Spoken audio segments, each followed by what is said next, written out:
দিল্লির এক ছোট্ট ভাড়া বাড়িতে বাস করত এক মধ্যবিত্ত দম্পতি, রাহুল আর অনন্যা। তাদের আয় ছিল সীমিত, কিন্তু একে অপরের প্রতি ভালোবাসা ছিল অগাধ। সামনেই ছিল তাদের বিবাহ বার্ষিকী। দুজনেই মনে মনে চাইল একে অপরকে বিশেষ কিছু উপহার দিতে, কিন্তু হাতে পর্যাপ্ত টাকা ছিল না। অনন্যার সবচেয়ে প্রিয় সম্পদ ছিল তার দীর্ঘ রেশমি এবং সুন্দর চুল। সবাই সেই চুলের প্রশংসা করত।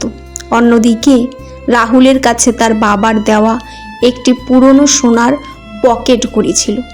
ঘড়িটির চেনটি নষ্ট হয়ে গিয়েছিল, তাই সে ওটি পকেটে লুকিয়ে রাখত, কিন্তু ঘড়িটি ছিল তার অত্যন্ত প্রিয়।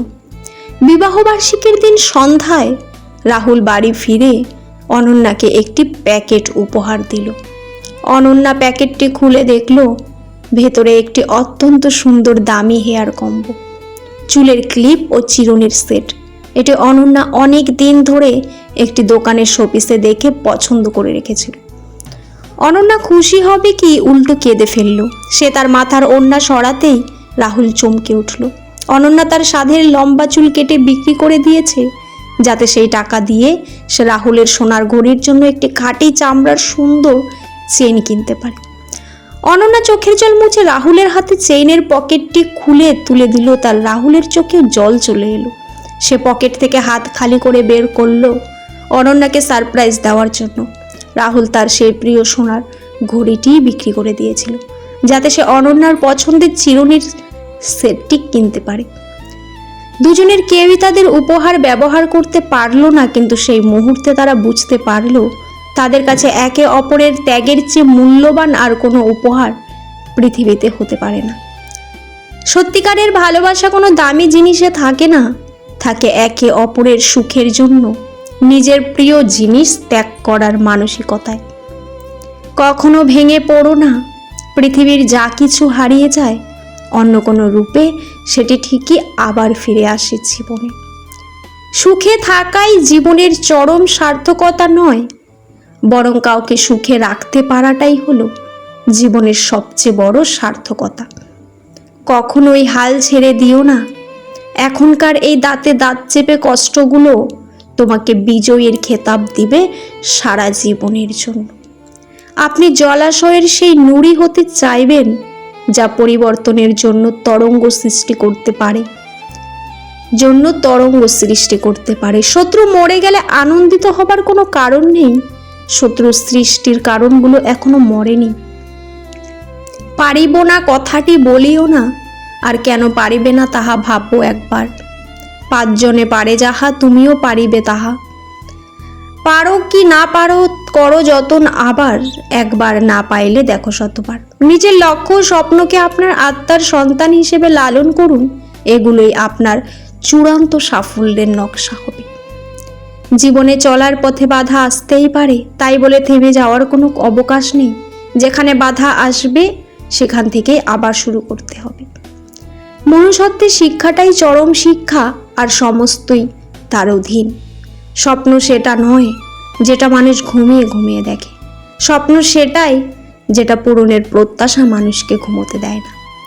একজন গড়পড়তার মানুষ কথা বলে, একজন ভালো মানুষ ব্যাখ্যা করে, একজন ঊর্ধ্বতন মানুষ কাজ করে দেখায়, একজন সেরা মানুষ অন্যদেরকে প্রেরণা যোগায়, যাতে তারা নিজেরাই কাজকে নিজের মতন দেখতে পারে। যে যত বেশি ভ্রমণ করবে তার জ্ঞান তত বেশি বৃদ্ধি পাবে। যে পুরুষ কখনোই দুঃখ কষ্ট ভোগ করেনি এবং পোড় খাওয়া মানুষ নয়, মেয়েদের কাছে সে তেমন বাঞ্ছনীয় না, কারণ দুঃখ কষ্ট পুরুষকে দরদী ও সহনশীল করে তোলে। যতদিন লেখাপড়ার প্রতি আকর্ষণ থাকে ততদিন মানুষ জ্ঞানী থাকে, আর যখনই তার ধারণা জন্মে যে সে জ্ঞানী হয়ে গেছে, তখনই মূর্খতা তাকে ঘিরে বসে। মন অনেক কিছুই চাইবে, কিন্তু তা বিবেক দিয়ে বিচার করবে। তাহলেই তুমি বুঝবে কোনটা তোমার করা উচিত আর কোনটা তোমার করা উচিত নয়। আপনি যদি গরিব হয়ে জন্ম নেন তাহলে এটা আপনার দোষ নয়, কিন্তু যদি গরিব থেকেই মারা যান তবে সেটা আপনার দোষ। জীবন একটি নদীর মতো, এটি কখনো থমকে থাকে না, পাথর ও বাধা অতিক্রম করে, সব সময় সামনের দিকে বয়ে চলে। সময় এবং অর্থের মধ্যে পার্থক্য হলো আপনি টাকা খরচ করে আবার তা আয় করতে পারবেন, কিন্তু চলে যাওয়া সময় কখনো ফিরিয়ে আনতে পারবেন না। সুখ হলো ক্ষণস্থায়ী রোদের মতো, আর দুঃখ হলো মেঘের মতো। মেঘ কেটে গেলে যেমন আবার সূর্য ওঠে, তেমনি দুঃখের পর সুখ আসবেই। জ্ঞানী ব্যক্তিরা ফলবান বৃক্ষের মতো নিচু ও নম্র হন, আর অহংকারী ব্যক্তিরা শুকনো কাঠের মতো সোজা ও শক্ত থাকে, যা সহজেই ভেঙে যায়।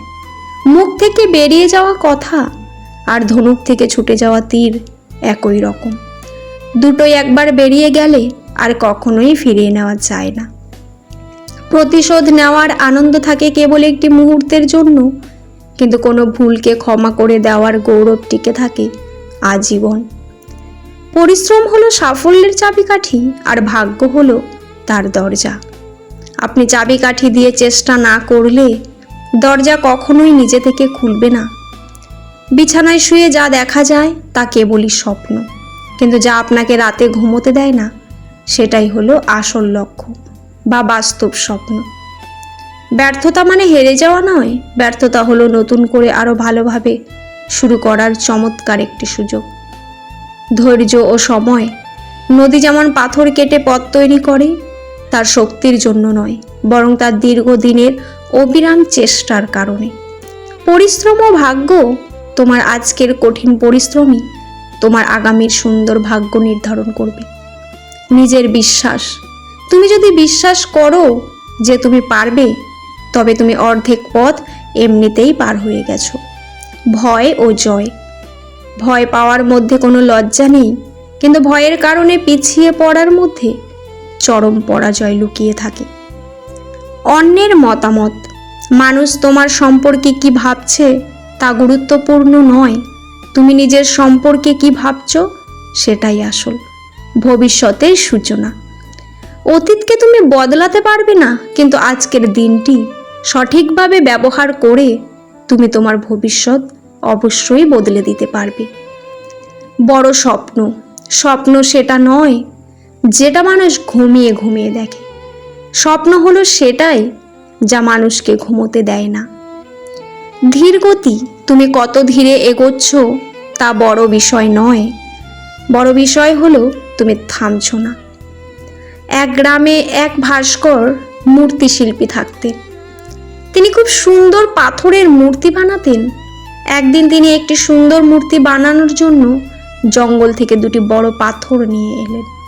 তিনি যখন প্রথম পাথরটিকে নিয়ে হাতুড়ি এবং ছেনি দিয়ে আঘাত করা শুরু করলেন, তখন পাথরটি ব্যথায় চিৎকার করে বলল, আহ, আমার খুব লাগছে, দয়া করে আমাকে আঘাত করো না, আমাকে এভাবেই ছেড়ে দাও।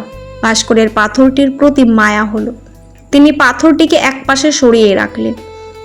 এরপর তিনি দ্বিতীয় পাথরটি নিলেন এবং ছেনি হাতুড়ি দিয়ে কাজ শুরু করলেন। এই পাথরটিও প্রচণ্ড ব্যথা পাচ্ছিল, কিন্তু সে মুখ বুজে সব কষ্ট সহ্য করে নিল। সে জানতো এই কষ্টের শেষেই লুকিয়ে আছে সুন্দর কিছু।